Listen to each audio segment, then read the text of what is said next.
Hello, नमस्कार साथियों। आपका स्वागत करता हूं मैं आपके अपने YouTube चैनल द फ्यूसिस पे। तो आज का हमारा टॉपिक है कि भैया ये जो प्रेशर है वो स्केलर क्यों होता है। तो आइए सबसे पहले मैं आपको स्केलर क्वांटिटी बताता हूँ। स्केलर क्वांटिटी ऐसी क्वांटिटी होती है जिसके पास सिर्फ और सिर्फ मैग्नीट्यूड होता है, और इसी का एक भाई है वेक्टर जिसके पास मैग्नीट्यूड के साथ साथ डायरेक्शन भी होता है। कई बार हम ये सोचते हैं कि यार प्रेशर का फॉर्मूला क्या होता है। मान लो अगर कोई ये सरफेस है, ये कोई सरफेस है ना, और इस सरफेस का एरिया है ए, और इस पर कोई परपेंडिकुलर फोर्स लग रहा है ना, इस पर कोई परपेंडिकुलर फोर्स लग रहा है एफ। तो हम प्रेशर को डिफाइन कैसे करते हैं, हम बोल देते हैं प्रेशर क्या है, perpendicular force divided by area. मतलब कि यूनिट एरिया पर जो फोर्स लगेगा उसको हम क्या बोल देंगे, प्रेशर। बड़ा सिंपल है, बड़ा सिंपल है। पर लोग कंफ्यूज हो जाते हैं। क्या कंफ्यूज हो जाते हैं, अक्सर जब हम क्लास लेते हैं तो बच्चों का ये क्वेश्चन होता है कि सर ये आप मुझे बताओ, जब ये वेक्टर से बना है तो ये स्केलर क्यों, है ना। जैसे ये फोर्स क्या है, एक वेक्टर क्वांटिटी है। जब ये प्रेशर वेक्टर क्वांटिटी से बना है तो खुद स्केलर कैसे हो गया। तो सबसे पहले तो हमें ये समझना है कि इनके बनने से कोई लेना देना नहीं है। ऐसे बतेरो एग्जांपल हैं जिनमें कि ये स्केलर होगा और ये वेक्टर हो जाएगा। जैसे मैं आपको वर्क बता दूं, वर्क क्या होता है, फोर्स इनटू डिस्प्लेसमेंट, है ना, डॉट प्रोडक्ट होता है। तो फोर्स भी वेक्टर, डिस्प्लेसमेंट भी वेक्टर, लेकिन वर्क क्या है, स्केलर। तो इसका कोई लेना देना नहीं है। पर कैसे प्रूव करें, कैसे पता चले कि प्रेशर एक स्केलर क्वांटिटी है, लोगों को कैसे पता लगा होगा। तो इसका मैं रेफरेंस देता हूं आपको। एक बुक है the fundamental of physics, Resnick, Halliday and Walker की। मैं उसको रेफरेंस लेकर आज कुछ एक्सप्लेन कर रहा हूं आपको, और मैं वहां से प्रूव करूंगा कि ये प्रेशर स्केलर क्यों होता है। होता है हमें पता है, पर क्यों, है ना। आइए मैं आपको बताता हूं। सबसे पहले एक एक्सपेरिमेंट की बात करते हैं। एक क्लोज्ड कंटेनर लीजिए, है ना, एक क्लोज्ड कंटेनर लीजिए और इसमें कोई भी फ्लूइड रख दीजिए। फ्लूइड क्या होता है, एनीथिंग विच कैन फ्लो, है ना, कोई भी चीज जो फ्लो कर सकता है उसे फ्लूइड कहते हैं, जैसे लिक्विड एंड गैसेस। अब आप क्या करिए, यहां पर एक प्रेशर सेंसर लगा दीजिए। क्या लगा दीजिए मेरे दोस्त, एक प्रेशर सेंसर। ये क्या है, ये एक प्रेशर सेंसर है। प्रेशर सेंसर का काम क्या होता है, ये है प्रेशर सेंसर। प्रेशर सेंसर का काम क्या होता है, प्रेशर को सेंस करना, है ना। जैसे कुछ टच सेंसर आपने देखा होगा, जैसे हमारा फोन का स्क्रीन होता है उसमें भी एक सेंसर लगा हुआ है ना, टच सेंसर। हम टच करते हैं तो वो क्या होता है, ऊपर नीचे आगे पीछे ब्ला ब्ला ब्ला, है ना। तो उसी तरह एक प्रेशर सेंसर है, एक ऐसा सेंसर जो प्रेशर को सेंस करेगा। जो ही थोड़ा बहुत भी प्रेशर लगेगा वो बता देगा इतना प्रेशर लगा है भैया, 5 पास्कल, 10 पास्कल, 20 पास्कल, 100 पास्कल। बात समझ आ रही है क्या, बिल्कुल। पर ये प्रेशर सेंसर दिखता कैसा है, अगर मैं इसी चीज को जूम करके दिखाऊं आपको, तो ये एक ऐसा सेटअप होता है। यहाँ पर एक पिस्टन होता है, ये एक पिस्टन है, और यहाँ पर स्प्रिंग लगी हुई होती है ना।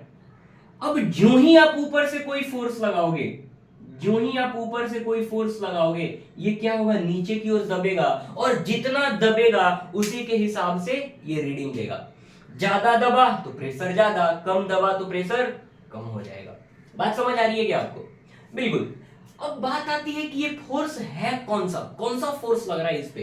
तो आप देखोगे अगर ये प्रेशर सेंसर है तो इस पर प्रेशर इधर से लग रहा होगा, है ना। अब हमको पता है कि फ्लूइड हर डायरेक्शन से प्रेशर लगाता है, तो प्रेशर इधर से भी लग रहा होगा, इधर से भी, इधर से भी, इधर से भी, हर तरफ से प्रेशर लग रहा होगा, है ना। हमें ये भी पता है कि एक लेवल पर अगर कोई कंटेनर है, इसमें पानी भरा हुआ है, तो अगर आप एक हॉरिजॉन्टल लेवल पर बात करेंगे तो एक हॉरिजॉन्टल लेवल पर प्रेशर क्या होता है, सेम होता है। मतलब किसी भी डायरेक्शन से प्रेशर लगे, इस पर प्रेशर तो इक्वल ही लगना है। कैसा प्रेशर लगना है, इक्वल ही लगना है, कुछ सेम मैग्नीट्यूड का प्रेशर इस पे लगने वाला है दोस्तों, ठीक है। चलिए आइए, तो यहां पर भी प्रेशर क्या होगा, सेम लगेगा। अब फोर्स इस पर लग रहा है F, और मान लीजिए इसका एरिया है कुछ A। क्या एरिया है, A। तो ये रीडिंग क्या देने वाला है, इस पर फोर्स लगा F और एरिया है A, तो इस पे प्रेशर होने वाला है F बाई A। मजेदार चीज ये है कि हमने इसको अलग अलग ओरिएंटेशन में रखा, है ना। पहले हम इसको ऐसे रख दिए, फिर इसका ओरिएंटेशन हमने क्या किया, चेंज किया। क्या किया दोस्त, चेंज किया। जब हम इसका ओरिएंटेशन चेंज करते हैं तो ये जान को आपको बहुत आश्चर्य होगा कि इस हर एक डायरेक्शन में हमने ऐसे रखा तो भी ये सेम वैल्यू दे रहा था प्रेशर का, इसका चेंज किया तो भी सेम, इसको ऐसे कर दिया तो भी सेम, ऐसे ओरिएंट कर दिया इसको तो भी सेम। मतलब आप इसके डायमेंशन ओरिएंटेशन को कैसे भी चेंज करते जाओ, इसका प्रेशर सेम रहने वाला है, वो चेंज ही नहीं हो रहा है। अरे यार ऐसा कैसे हो सकता है? ऐसा ही था मेरे दोस्त, एक्सपेरिमेंटली देखा गया इसको। पर इससे ये कैसे पता चला कि ये स्केलर है? इससे हमें ये पता चला कि इसके पास जो ये प्रेशर की रीडिंग ले रही है उसके पास डायरेक्शनल प्रॉपर्टी नहीं है। क्यों नहीं है डायरेक्शनल प्रॉपर्टी? क्योंकि इधर से भी रीडिंग दे रहा है, इधर से भी, इधर से भी, इधर से भी, इधर से भी। अगर मैं प्रेशर को फोर्स से रिप्लेस करता हूं, मान लो फोर्स नीचे की ओर लग रहा है F न्यूटन, है ना, कुछ F प्रेस फोर्स नीचे की ओर लग रहा है, तो अगर कोई एक मान लो एक कोई सेंसर लेकर आता हूं जो फोर्स को सेंस करे, तो ये सेंसर कोई होगा जो फोर्स को सेंस करेगा। अब ये जब फोर्स को सेंस कर रहा है तो ये इधर से आएगा तो बोल देगा भैया F इक्वल टू 10 न्यूटन है, तो ये बताएगा कि रीडिंग कितनी आई, 10 न्यूटन। पर ज्यों ही हम इसका ओरिएंटेशन चेंज करके ऐसे कर देंगे, ऐसे कर देंगे, तो फोर्स तो ऊपर से आ रही है, क्या ये कोई रीडिंग देगा? नहीं। तो ये अभी क्या सेंस करेगा? ये सेंस करेगा कि इस पर तो कोई फोर्स ही नहीं लग रहा है। अगर इस डायरेक्शन में ये रीडिंग दे रहा था, जो ही हमने इसको ओरिएंट कर दिया, दूसरे अलाइनमेंट में इसको अरेंज कर दिया, तो इसकी रीडिंग क्या दे रहा है? 0 न्यूटन। मतलब कि इफ ये जो प्रॉपर्टी है, ये जो फोर्स है, इसके पास डायरेक्शनल प्रॉपर्टी है, इधर से ये 10 न्यूटन दे रहा है, जो ही हमने इसका ओरिएंटेशन चेंज किया ये 0 न्यूटन दे दिया। पर ये क्या कर रहा है? किसी भी ओरिएंटेशन में रखो, ये अपना वैल्यू फिक्स रख रहा है, 0 नहीं दे रहा है, सेम दे रहा है हर एक ओरिएंटेशन पे।